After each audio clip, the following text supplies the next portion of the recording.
Alright, this training is on leased equipment. So a lot of the equipment that you use is leased, and there's going to be a maintenance plan for it. So we'll explain what that is. So all trucks you drive will have a maintenance plan.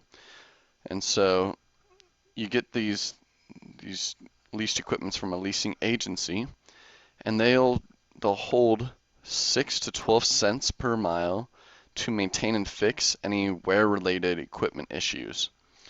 And they take that from the truck profit. And really the amount held depends on the truck and the leasing company that's used. And so they use that money again to fix that wear-related equipment issues. Also, the leasing agency that is used for your trailer takes 4 cents per mile for both dry vans and reefers. So something important to understand is that the maintenance plan is not the damage reserve. It's just for wear-related issues and fixes, not for accidental damage. So what does the maintenance plan include? Well, it includes tires if the expected life is reached, not if there's a blowout that's the driver's fault. It includes all fluids, including oil and wiper fluid. It includes wet and dry service, normal wear on equipment that's not damage related, and just all of those type of things. And so with an owner-operator pay scale, you need to reduce costs to increase your profit. We've talked a little bit about that.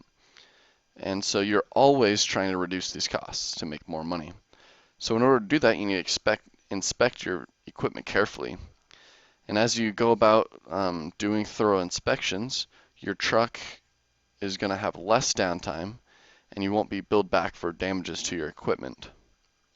So once you're first timing your truck, you need to do that initial inspection so that you don't get blamed for someone else's damage. You also,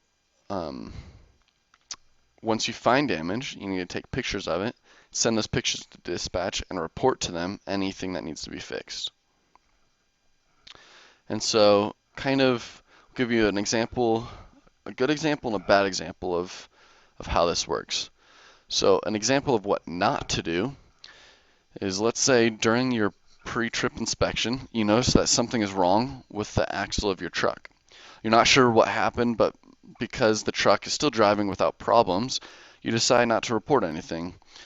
But a few trips in the future, you notice that the tires are wearing unevenly and are starting to show wear. As a result, you try to fix this, and so you realize that you'll need a new pair of tires soon. And so dispatch arranges for you to go into the leasing facility to get new tires. And then when they inspect it, they find that the axle had problems, but you never had reported that problem even though you noticed it previously. And so because of this problem, it led to the tires wearing prematurely. And so they fixed the axle, which includes all that maintenance, and then they charge you, the driver, the full price for the tires because you didn't report the problem. And you could have fixed it, but you didn't. And so that's an example of what happens if you don't report these problems, and the damage is your responsibility at that point. But if you're a careful driver, a good example would be, let's say during your pre-trip inspection, you find that the oil pressure is low. And instead of driving the truck, you report it to your dispatcher and leasing facility. Then the mechanics are able to inspect it, but they decide that nothing's really wrong with the truck. They give it a clean bill of health, so they send it out to you, and then 100 miles down the road, the engine seizes and you come to a stop. And so when you get back to the shop, you don't have to worry about anything because you already reported that your engine was having issues, and you're not going to have to be charged for any of that damage. So by not reporting damages to a truck, you risk being responsible for repairs that are caused by negligence. So that's why it's so important to always stay on top of that and to realize what you need to do with this leased equipment.